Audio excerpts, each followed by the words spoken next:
Meus prezados, amados irmãos, estamos celebrando, solenizando também a festa do Natal, de maneira distinta, mas ainda estamos no Natal de Nosso Senhor, e assim nós celebramos a manifestação agora aos povos gentios de Cristo o Senhor. Na festa do Natal, nós celebramos a humanidade de Deus. Brilha no presépio a face humana de Deus. Deus que se fez homem, Deus que nasce pobrezinho, que toma a nossa natureza, que assume a nossa humanidade e se faz semelhante a nós. É a manifestação das manifestações.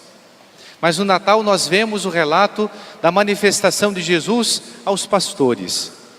E na pessoa dos pastores nós entrevemos os judeus, a raça eleita, a raça escolhida.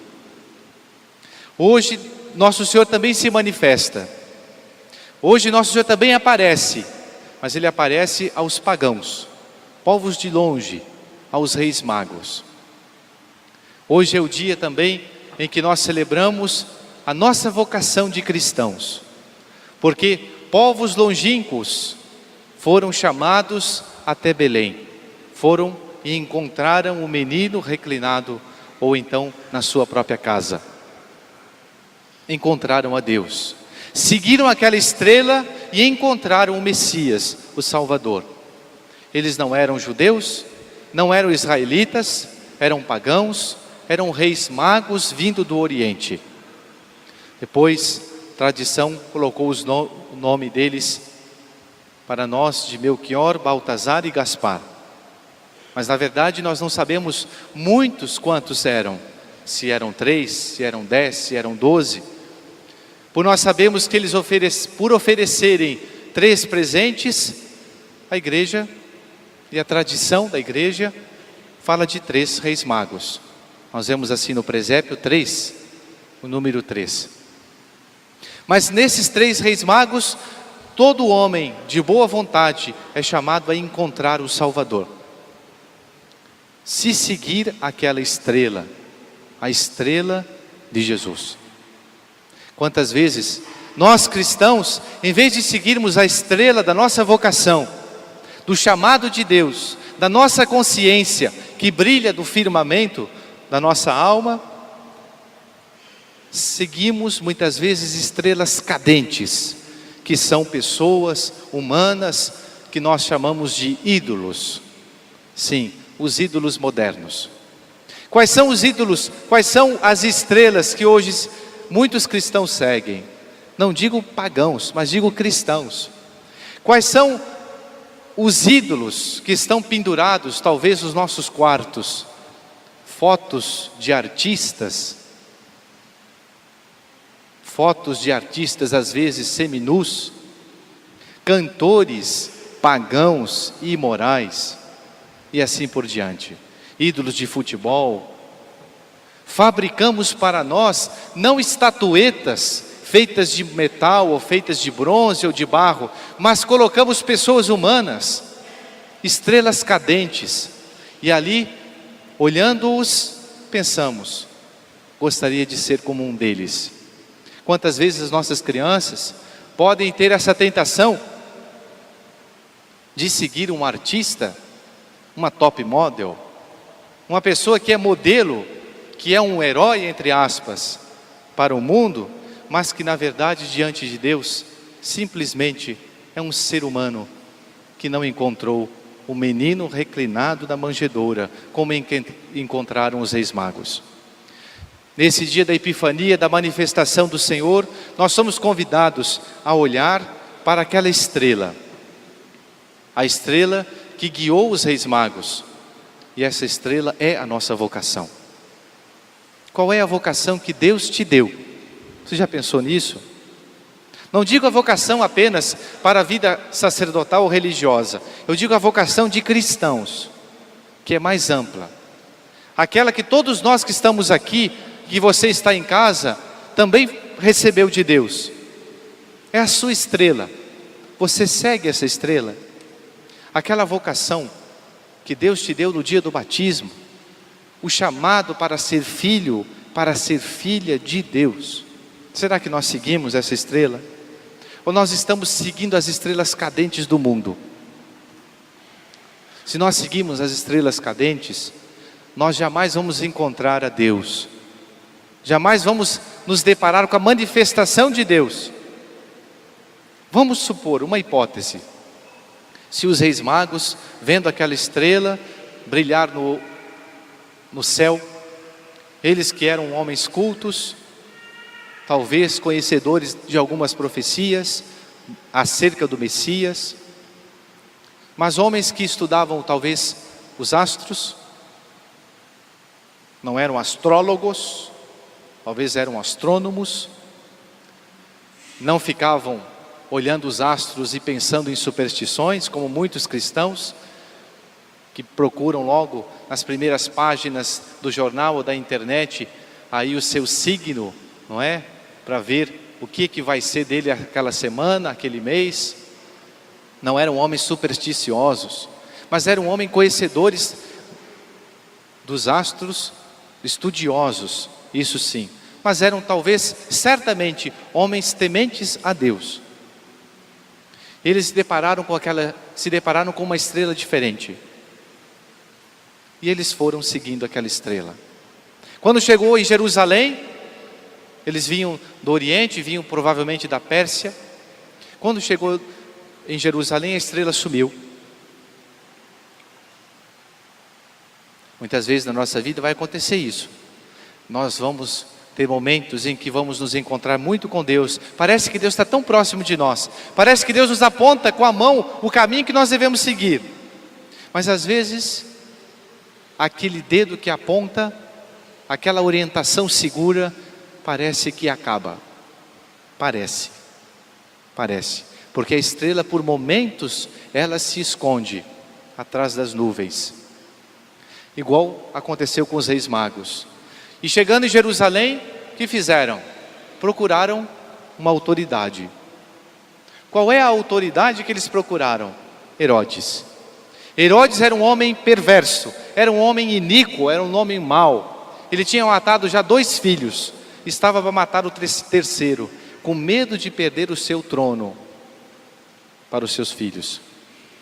E os reis magos, que também eram reis, sem saber da bondade ou da maldade daquele rei Herodes, interrogaram a Herodes: nós vimos uma estrela do Messias, do Salvador, de um rei.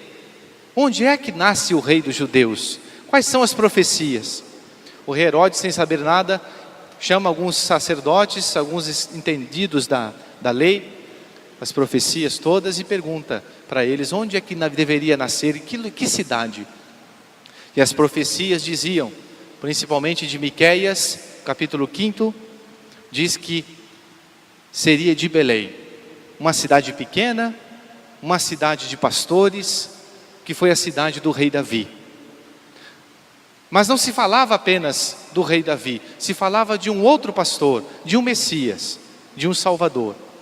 E eles disseram para Herodes. E assim os reis magos continuaram o seu caminho.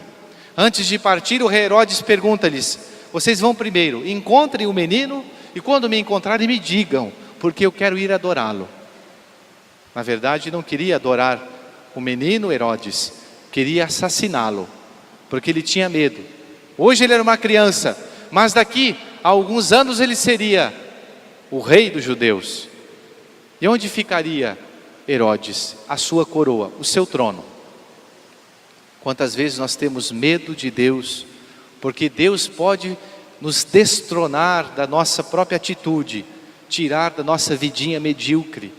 Quantos cristãos estão sentados no seu trono e fazem para si coroas falsas, pensando que estão bem diante de Deus, mas há muitos anos não se confessam, não comungam, não recebem os sacramentos. Há muitos anos, ou talvez até isso é possível, que confessem, que comungam, mas jamais encontraram a Deus, porque não deram atenção para Ele. Apenas confessam e apenas comungam, mas não fazem com o coração, não fazem de dentro para fora, fazem apenas por conveniência, porque a esposa não cansa de falar, porque o marido não deixa de convidar, porque o pai e a mãe mandam, etc, etc. Jamais encontraram a Deus, jamais seguem a estrela. Na verdade, no fundo das suas consciências, não querem olhar para a estrela, porque têm medo de que a estrela os conduza a uma vida diferente. E os reis magos, depois que saíram de Jerusalém, encontraram novamente a estrela, e diz o Evangelho. Vamos pegar aí o número 10. E agora eu chego na frase central desse Evangelho. Pelo menos nessa meditação. Diz aí, ó, quase no final. A aparição daquela estrela os encheu. O que está escrito aí? A aparição daquela estrela os encheu. O quê? Ixi, não escutei. A aparição daquela estrela os encheu de profunda alegria. É isso. É isso que faz a diferença na nossa vida. Uma coisa é vir à missa, uma coisa é ser católico, de fachada. Outra coisa é encontrar o menino de fato como encontraram os reis magos. A nossa vida é transformada de dentro para fora. Nosso Senhor nos dá alegria. Nosso Senhor nos dá a realização profunda. Pode ser que a gente tenha doença, pode ser que a gente tenha tormento, tribulação, tentação, mas nosso Senhor nos dá alegria. Quem segue a estrela da sua vocação, da sua consciência, encontra Deus, encontra a alegria. E o Papa Francisco não deixa de repetir: não vos deixe que roubem a alegria. E sabe o que ele diz? É o diabo que quer tirar de nós a alegria de cristãos. Sabe por quê? Porque se a gente fica triste, nós deixamos tudo. Se nós desanimamos, nós deixamos entrar o pecado na nossa vida. Porque é o pecado que nos deixa tristes, abatidos, desanimados. Nosso Senhor não faz isso. Nosso Senhor nos devolve a alegria. Só o fato de pensar que aquela criança nasceu para me levar para o céu, só o fato de pensar que Jesus nasceu para mim, em particular, se só eu no mundo existisse, Nosso Senhor faria a mesma coisa. Nosso Senhor teria nascido só para me salvar, em particular, só para te salvar. Então Ele é o meu Salvador, é o nosso Salvador, mas Ele é o nosso Salvador pessoal.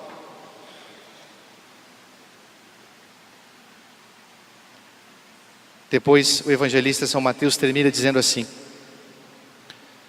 depois, abrindo os seus tesouros, ofereceram-lhe como presentes ouro, incenso e mirra. Quais são os presentes que você vai dar para Jesus hoje, na manifestação, na festa da manifestação de Jesus? Vamos pensar aí. Qual é o presente que você vai dar para o menino Deus hoje? Não digo amanhã, não digo daqui a um ano. Hoje, agora. Pensa. Vamos pensar. Qual é o presente que Deus pede de você?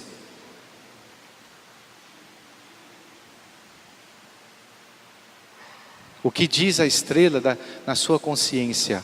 Ou a estrela da sua consciência na sua alma?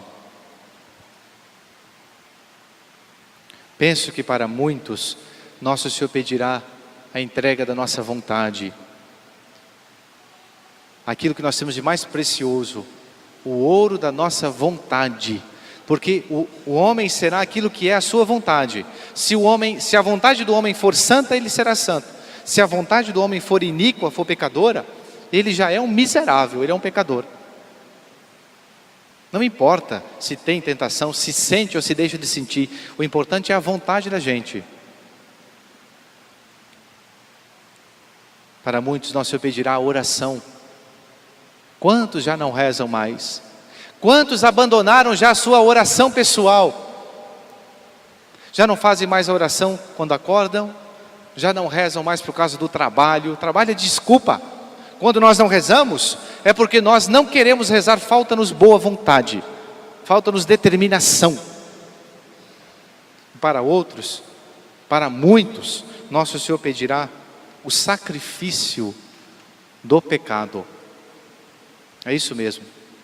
Aquela vontade, aquela mania, aquele costume, aquele hábito que nós temos de fazer o pecado. Qual pecado, Padre? Aquele pecado que eu sempre cometo, aquele pecado grave. É esse que nosso Senhor te pede. É esse que você deve deixar aos pés do menino Jesus, de uma vez por todas, e começar um caminho novo, e fazer como os reis magos, avisados em sonhos de não tornarem a Herodes que é a figura de Satanás, do demônio, do diabo. Nós somos avisados, não em sonhos, mas pelos sacerdotes, pela nossa consciência, nós temos que percorrer agora um outro caminho, daqui para frente. Qual? O caminho de santidade, porque nós nos encontramos hoje com Jesus, na sua casa, junto de Nossa Senhora, o menino Deus. Em nome do Pai, do Filho e do Espírito Santo. Amém.